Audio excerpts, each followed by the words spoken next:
마가복음 1장부터 16장까지 전체에서 우리 예수님의 이 공생의 사역을 주제별로 보면 네 덩이로 나눌 수가 있어요. 마가복음 전체에 예수님의 공생의 사역을 네 덩이로 나눌 수 있는데, 첫 번째가 부르심이에요. 부르심. 그리고 두 번째가 가르치심입니다. 그리고 세 번째가 치유하심. 그리고 마지막 네 번째가 파송하여 보내심입니다. 보내심. 부르시고 가르치시고 치유하시고 이제 보내세요. 이게 마가복음 전체를 통해서 우리가 크게 조망할 수 있는 예수님의 3년간의 공생의 사역의 큰 주제들이거든요. 마가복음 1장 1절이 하나님의 아들 예수 그리스도의 복음의 시작이라, 예수의 복음의 시작이라 이렇게 선언을 하고 딱 시작하거든요. 오늘 본문은 뭐냐면요, 복음은 예수님이 복음이고, 조금 더 길게 얘기하면 복음은 예수님이 승리하셨다는 게 복음이거든요. 그런데 오늘 본문은 이제 뭐냐면 이 복음을 전할 사람들을 부르시는 거예요. 복음을 전할 사람이 필요하거든요.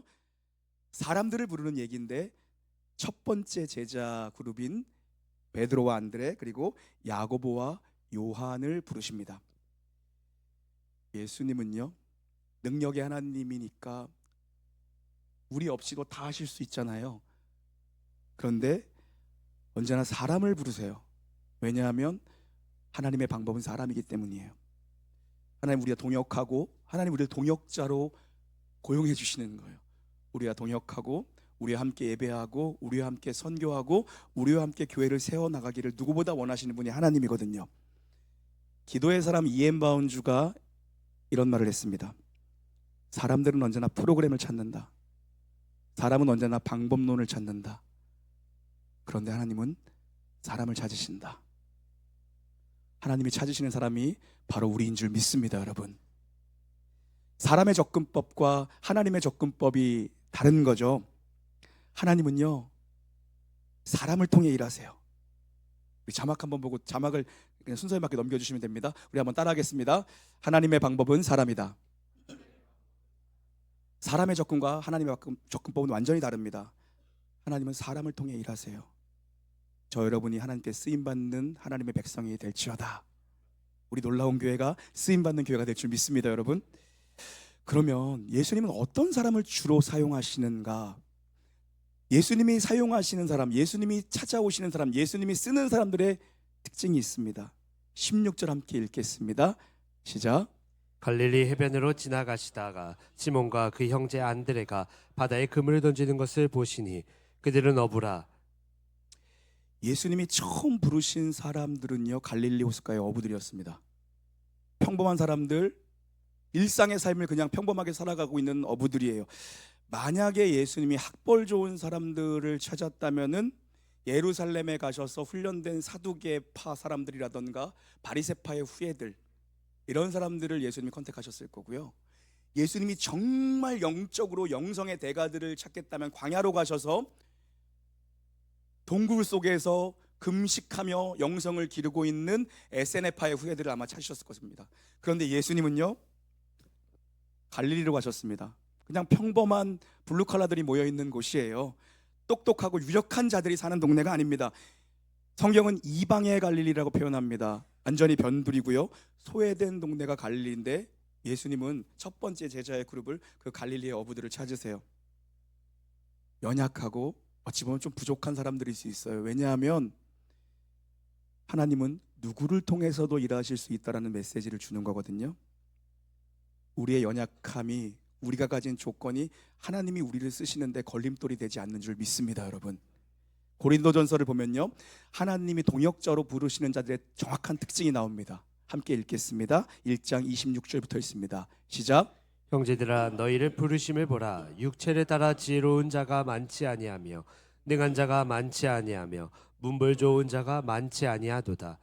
그러나 하나님께서 세상의 미련한 것들을 택하사 지혜 있는 자들을 부끄럽게 하려 하시고 세상의 약한 것들을 택하사 강한 것들을 부끄럽게 하려 하시며 하나님께서 세상의 천한 것들과 멸시받는 것들과 없는 것들을 택하사 있는 것들을 폐하려 하시나니 이는 아무 육체도 하나님 앞에서 자랑하지 못하게 하려 하심이라. 아멘. 하나님이 주로 사용하시는 자들의 정확한 특징이 나오는데요, 미련한 자, 약한 자, 천한 자, 멸시받는 자, 없는 자입니다. 하나님은 참 독특한 취향을 가지고 계시죠. 하나님은 독특한 우리를, 독특한, 정말 어떻게 보면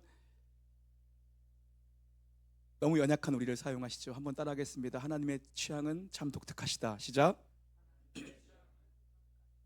우리 인간적인 생각으로 따지면요, 학벌 좋은 사람 써야 될 것 같고 집안 좋은 문벌 좋은 사람 써야 될 것 같은데 하나님 정반대로 일하세요.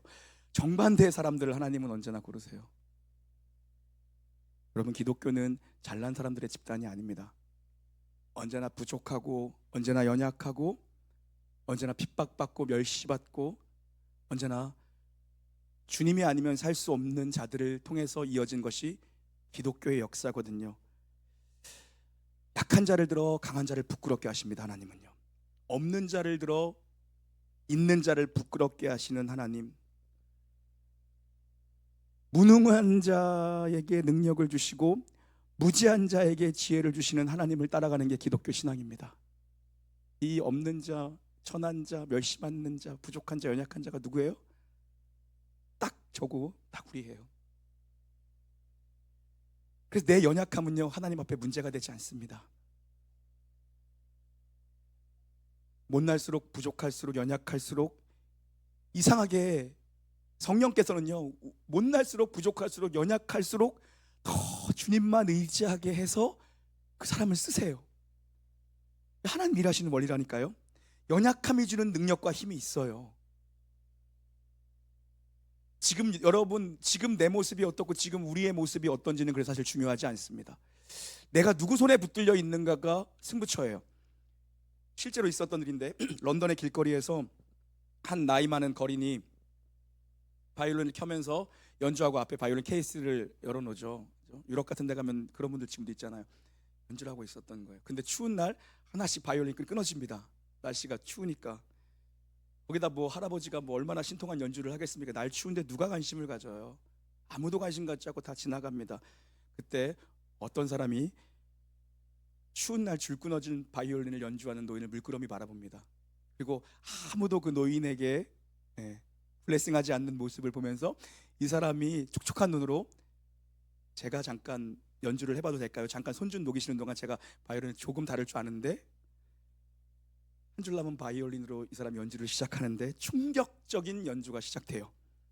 사람들이 몰려들더니 블레싱을 어마어마하게 하기 시작합니다.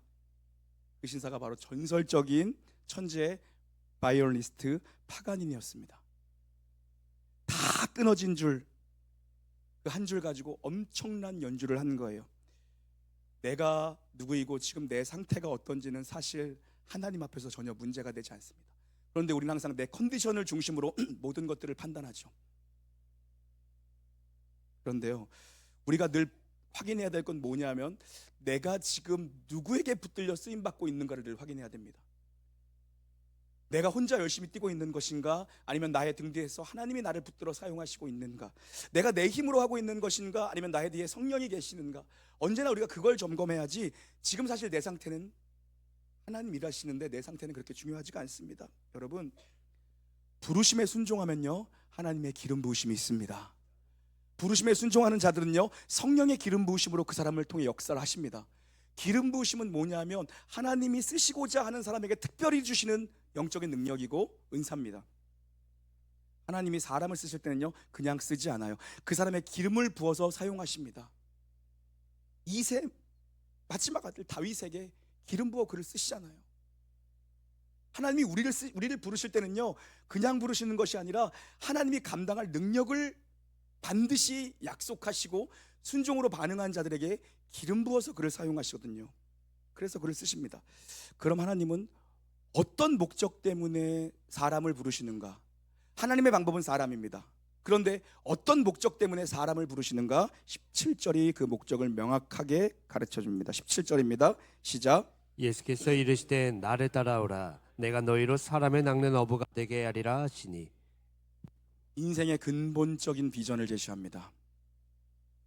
물고기 잡는 인생이 아니라 너는 더 이상 물고기, 눈에 보이는 물고기 잡는 인생이 아니라 사람을 낚는 업으로 내가 너를 초대한다라는 것입니다. 하나님의 콜링은 인생의 근본적인 문제를 터치하는 겁니다. 사람 낚는 어부라는 건 사람 살리는 일로 내가 너를 부르고 있다라는 것입니다. 여러분이 어떤 직업을 가지고 계시던 여러분의 직업으로 사람을 살리기를 주의 이름으로 축원합니다. 이게 근본적인 성령의 터치예요. 많은 직업군들이 있습니다. 모두 다 목사가 되고 선교가 되고 선교사가 되고 풀타임 사역자가 될 수 없죠. 그래서도 안 되고. 그런데 하나님이 우리를 부르시는 그 콜링의 음성은 뭐냐면, 네가 무엇을 하든지 너의 삶 속에서, 너의 가정에서 사람을 살리는 일, 사람 낚는 일을 하기 위해서 내가 너를 부르고 있다는 것입니다. 하나님이 어떤 직업으로 나를 부르셨고 또 교회에서 어떤 사역으로 나를 부르시든 간에 그 특정 분야로 우리를 부르시는데, 초대하시는데, 하나님이 나를 부르실 때는 교회에서 나를 부르시건 어떤 사역의 자리로 나를 부르시건 아니면 여러분의 직장에서 어떤 자리로 나를 부르시지 않습니까? 직장으로 나를 부르시지 않습니까? 그 자리는요, 하나님이 나를 통해 이루시고자 하는, 또 어떤 결혼을 통해서 나를 부르십니다. 나를 통해서 이루시고자 하는 계획과 섭리의 영역으로 나를 지금 초대하고 계시는 거거든요. 결혼을 통해서 내가 사람을 살려야겠다라는 하나님의 콜링이 있는 거고, 그 직장을 통해서 내가 사람을 살려야겠다라는 콜링이 있는 거고, 교회의 사명을 통해서, 교회 사역을 통해서 내가 사람을 살려야겠다는 콜링으로 나를 초대하시는 거거든요. 하나님이 여러분 모두에게, 각자에게, 여기 계신 분 한 분도 빠짐없이 은사를 주신 줄 믿습니다. 은사가 카리스마고요. 카리스마. 우리가 카리스마 있다 그런데 은사는 카리스마입니다. 근데 은혜는 카리스예요. 같죠? 카리스마, 카리스예요. 하나님이 은혜, 선물로 모든 사람들에게, 각자에게 은사를 주셨습니다. 아멘이십니까? 여러분 일단 아멘하고 받으세요. 아멘이십니까? 나에게도 은사가 있다. 일단 아멘하고 받으십시오. 아멘? 그럼 뭔데요? 이렇게 얘기하면은 모두가 대답을 하기 꺼려하죠. 은사는 세 가지를 체크해야 됩니다. 내 은사가 뭘까? 세 가지를 체크해야 됩니다. 첫 번째는 뭐냐면 나의 기질입니다. 내가 가지고 있는 기질이에요. 두 번째는 뭐냐면요, 내가 가지고 있는 재능입니다. 선천적으로 타고난 재능이에요. 그리고 마지막에 제일 중요한 데는 뭐냐면요, 그 기질과 재능에 하나님의 기름 부으심의 영역입니다. 하나님의 기름 부으심의 영역이에요. 하나님, 내가 가지고 있는 타고난 기질과 재능에다가 하나님의 기름 부으심이 있을 때 내가 그 은사를 통해 하나님 앞에 쓰임 받고 있는 거예요. 이런 거죠. 나는 선천적으로 음치고 박치야 하면, 찬양대를 하면 돼요, 안 돼요? 자기만 좋다고 하면 안 되는 거예요, 여러분. 자기는 은혜 받을지 모르지만 여기 있는 사람들이 은혜를 못 누립니다. 그죠? 기질이 있고 재능이 있습니다. 거기에 하나님의 기름 부으심이 있어야 돼요. 근데 또 반대로 더 중요한 건 뭐냐면, 내가 재능도 있어요. 내가 노래도 정말 기가 막히게 잘해요. 그런데 하나님의 성령의 도우심과 성령의 기름 부으심이 없으면요, 아무리 성악을 전공하고 아무리 노래를 잘하는 사람이라 할지라도 그 사람이 하면 은혜가 없어요. 이상하죠? 이 삼박자가 다 갖춰져야 되는 겁니다. 기질, 재능, 그리고 하나님의 기름 부으심, 이 사람을 쓰시겠다라고 하는 하나님의 기름 부으심의 역사가 있어야 됩니다. 그러니까 부모의 역할은 뭡니까? 자녀가 하나님 앞에 어떤 은사를 받았는지를 우리가 발견해 주는 거죠. 그리고 그가 자기의 재능과 은사를 발견하고 하나님이 그냥 은혜로 주신 거예요. 선물로 주신 거라고요. 거기에 하나님의 기름 부으심이 있도록 우리는 중보 기도를 해야 되는 거죠. 그게 자기의 은사를 가지고 하나님 나라에 쓰임 받는 사람입니다. 우리가 부르심에 대한 명확하고 확실한 그 인식이 있으면요, 어떤 직업을 가지고 있던 이제 목적이 변화되는 겁니다. 어제와 똑같은 출근길이겠죠. 어제와 똑같은 일터로 여러분은 출근할 겁니다. 그런데 부르심에 대한 명확한 인식이 있는 사람은요, 같은 일을 내일 해도 목적이 바뀝니다. 인생의 근본적인 문제에 대해서 내가 너를 사람을 낚는 어부, 사람 살리는 일로 내가 너를 불렀다라는 우리 모두에게 동일한 부르심입니다. 이 부르심은요, 우리 중에 누구 한 명도 빠짐없이 이 부르심은 동일한 목적입니다. 사람 살리는 일, 사람 살리는 일. 또 어떤 교회는 교회 이름이 사람 살리는 교회예요. 너무 좋더라고요. 사람 살리는 교회. 여러분, 이제 우리는 성공이 목적이 아니라 성공을 도구로 사용하는 사람입니다. 한번 따라하겠습니다. 성공은 도구일 뿐이다. 내 인생의 근본을 터치하면 목적이 변화가 됩니다. 똑같이 돈 벌고 똑같이 먹고 살고 똑같이 자식 키우면서 하는 거지만 근본적인 변화가 내 인생에 일어나는 겁니다. 하나님의 영광이라는 거시적 관점. 여러분, 우리의 인생은 이어달리기를 하는 계주 선수와 같아요. 계주 선수와 같습니다. 나는 나에게 정해진 구간을 최선을 다해서 달리는 겁니다. 그리고 다음 사람에게 바톤을 넘겨주는 거예요. 그러면 그걸 받은 다음 세대는 또 자기의 구간을 최선을 다해서 뛰는 겁니다. 그 마지막 모습은 뭡니까? 하나님 나라의 완성입니다. 복음의 완성. 예수 그리스도의 복음의 시작이다. 복음이 시작됐지 않습니까? 그러면 언젠가 완성이 있다고요. 그러면 나는 나에게 주어진 인생이라는 구간을 최선을 다해 달리는 것입니다. 복음의 완성이 목표예요. 이 자리로 하나님 우리를 어떤 직업을 가지고 계시던 하나님 콜링 계속해서 우리를 부르십니다. 이 부르심에 대해 제자들이 어떻게 반응하는가? 반응입니다. 18절을 읽겠습니다. 시작. 곧 그물을 버려두고 따르니라. 즉시로 그물을 버려두고 예수를 따릅니다. 누가 예수를 따를 수 있는가? 또 19절, 20절 거기도 이제 야고보와 요한이 예수를 따르는 모습입니다. 함께 읽겠습니다. 시작. 조금 더 가시다가 세베대의 아들 야고보와 그 형제 요한을 보시니 그들도 배에 있어 그물을 깁는데 곧 부르시니 그 아버지 세베대를 품꾼들과 함께 배에 버려두고 예수를 따라가니라. 곧 즉시로 그물을 버려두고 배를 버려두고 아버지를 뒤로 한 채 예수를 따라갑니다. 이거 너무 감정적인 것 아닌가? 사실 그런데요, 복음서 전체를 놓고 보면 이거는 예수님과 베드로의 첫 번째 만남이 아닙니다. 광야에 외치는 자의 소리였던 세례 요한의 제자가 안드레인데, 안드레는 베드로의 동생이에요. 안드레가 예수님을 가장 먼저 만나고, 왜냐하면 세례 요한을 따라다녔으니까 예수님을 소개받고 자기 형 베드로를 소개했습니다. 초면이 아닙니다.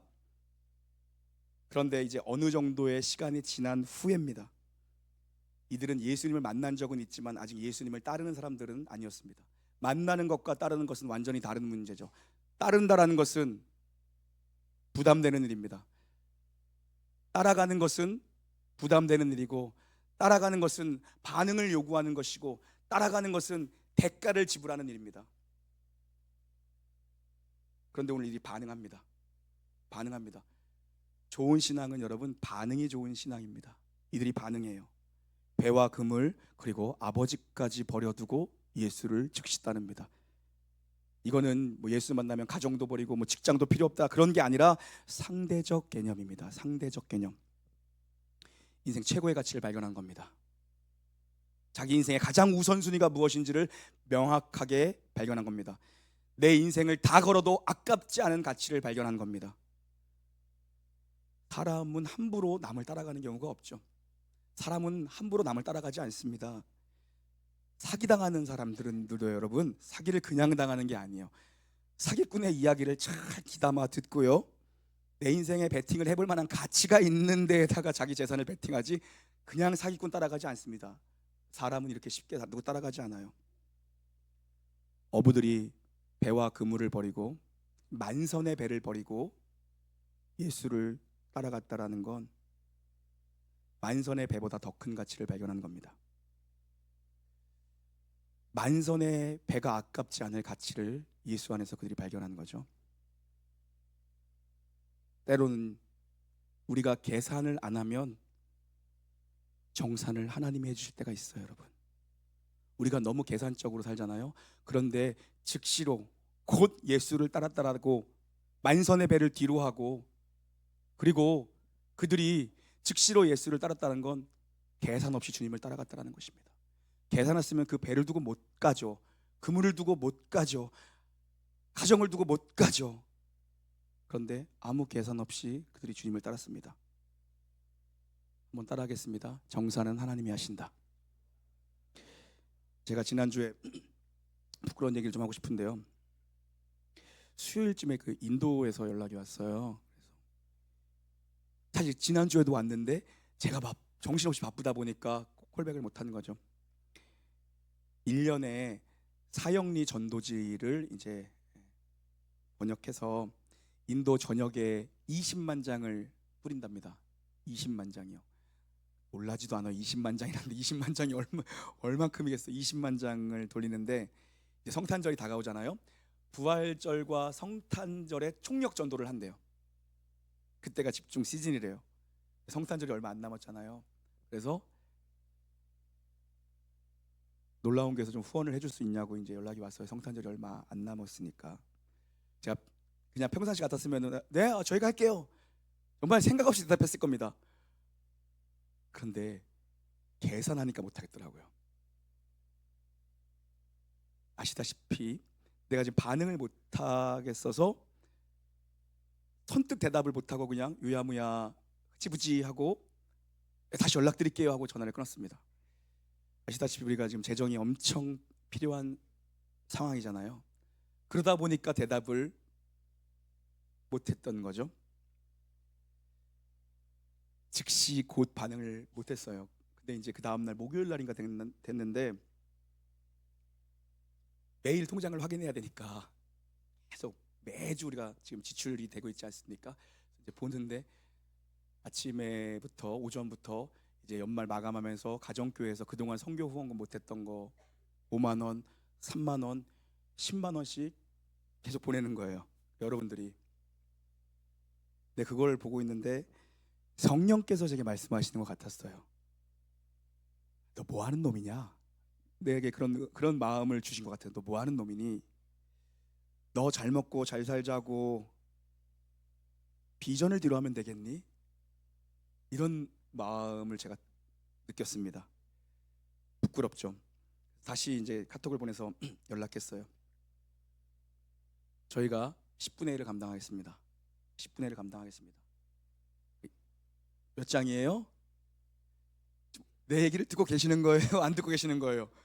돈 얘기만 하면 안 듣는 척해. 2만 장 되겠죠. 그래서 단가가 얼마입니까? 한 장 단가가 얼마입니까? 여러분이 아멘 해주시면 이번 성탄절 헌금으로 그 사역을 우리가 감당했으면 좋겠습니다. 아멘. 아멘 소리가 정말 적네요. 우리도 지금 되게 넉넉지 않은 거 아시죠? 근데 복음 전도지 2만 장 만드는 사역을 여러분이 아멘 해주시면 정말 그 사역 감당하게 하실 줄 믿습니다. 우리가 계산 안 하면요, 하나님이 계산하세요. 하나님이 정산해 준다니까요. 제자들은 내 생의 최고의 가치를 발견했기 때문에 만선의 배를 뒤로 한 채 주님을 따른 겁니다. 그들 인생에 가장 많은 고기를 본 날이에요. 근데 만선의 배를 뒤로 하고 주님을 따라가죠. 오늘 우리에게 동일하게 도전하십니다. 성령께서 이 시간 여러분의 마음에 도전하시는데 그건 뭐냐면 네 인생에는 만선의 배가 더 가치가 있느냐 아니면 예수가 더 가치가 있느냐, 우리에게 도전하세요. 내 안에 예수가 너무 작은 가치면 부르심에 응답하지 못합니다. 이런 분이 있어요. 사회에서 재능 기부한 걸 내가 정말 나이스한 시민인 것처럼 얘기하시는 분이 있더라고요. 그런데 당신의 재능을 교회를 위해 써줄 수 없냐라고 요청하면 왜 교회는 맨날 사람에게 부담을 주냐고 얘기합니다. 예수의 가치가 작으면 내 재능을 드리는 것도 아까워서 드리지 못합니다. 내 시간을 아까워서 드리지 못합니다. 예수의 가치가 작으면 재물도 주님이 주신 거죠. 왜냐하면 재물 얻을 재능과 능력을 나에게 주셨으니까. 내게 주신 달란트를 주를 위해 드리지 못합니다. 그런데 내 그물이 얼마나 아까울 거고 내 배가 얼마나 아깝고 만선의 배는 상상도 못하죠. 내 시간, 내 물질 모든 것이 아깝죠. 그런데 주님이 크면 어떤 것도 아깝지가 않습니다. 나에게 예수님은 어떤 가치인가? 만선의 배보다 예수가 과연 큰 가치인가? 예수는 나의 모든 걸 사실 드릴 수 있을 만한 존귀하신 분이죠. 한 해 마무리를 짓고 있는 우리 이제 몇 주 남지 않았는데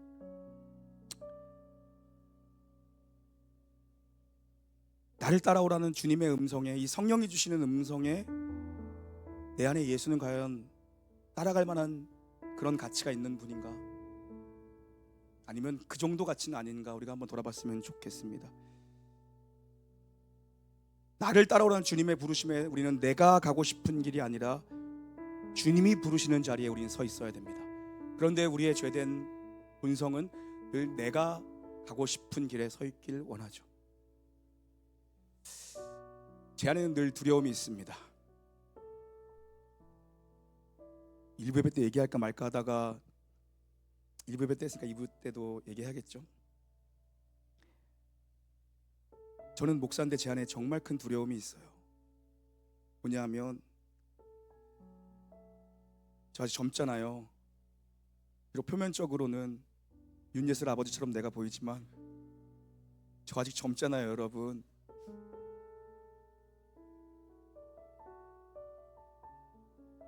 하나님이 나를 선교로 콜링하실까 봐 제 안에 두려움이 있어요. 전 여기가 좋아요. 여기 오래 있고 싶어요. 근데 하나님 나를 콜링하실까 봐 내 안에는 두려움이 있어요. 내가 너무 선교를 많이 다녀서 그런 것 같아. 여러분이 속삭이는 거에 100배는 힘들 것 같은 거야. 거기 가면 내 안에 늘 두려움이 있습니다. 하나님 나를 부르시면 어떡할까? 나는 갈 자신이 없고 나는 안 갈 거고 가고 싶지 않고 우리 처자식을 데리고 갈 수도 없고 쟤네들도 안 따라온다 그럴 건데 내가 목사인데 이렇게 부끄럽게 사는 예수가 얼마나 내 안에 작으면 나 자신이 없거든요. 여기서 여러분과 오래도록 100년 만년 있고 싶은데 난 여기가 좋아. 여러분이 속삭여도 편해. 거기 가면 얼마나 힘들 거야. 나 자신이 없어요. 감당할 자신이 없습니다. 그런데 주님은 우리를 콜링하십니다. 네가 가고 싶은 길이 아니라 내가 너를 부르는 길에 네가 올 수 없다라고 주님은 콜링하십니다. 여러분이 가고 싶은 길은 언제나 넓은 길일 것입니다. 여러분 우리가 가고 싶은 길은 언제나 평안한 길일 것입니다. 그런데 주님이 우리를 부르시는 길은 언제나 십자가의 길이고 주님 우리에게 분명하게 말씀하셨습니다. 작은 십자가를 지고 네가 나 따라올 수 있겠니? 우리는 언제나 넓은 길로 가길 원하지만 주님은 언제나 내가 원치 않는 길로 나를 부르셨습니다. 그 길은 십자가의 길이고 그 길은 좁은 길입니다. 그런데 주님은 말씀하십니다. 그것이 너에게 주는 특권이고 영광인데 네가 그 자리에 갈 수 없겠니라고 우리를 초대하십니다. 하나님의 부르심 앞에 우리의 인생의 근본적인 질문이 다시 변화되기를 바랍니다. 늘 똑같은 직장에 여러분 내일도 출근하실 것이고 이 예배가 끝나면 똑같은 가정에 여러분은 분명히 신발 벗고 현관문을 닫고 들어갈 거지만 오늘 이 연말에 여러분이 근본적인 질문 앞에 다시 한번 설 수는 없겠습니까? 주님은 나를 통해 사람을 살리시겠다고 하는데 나는 어떻게 사람을 살릴 것인가?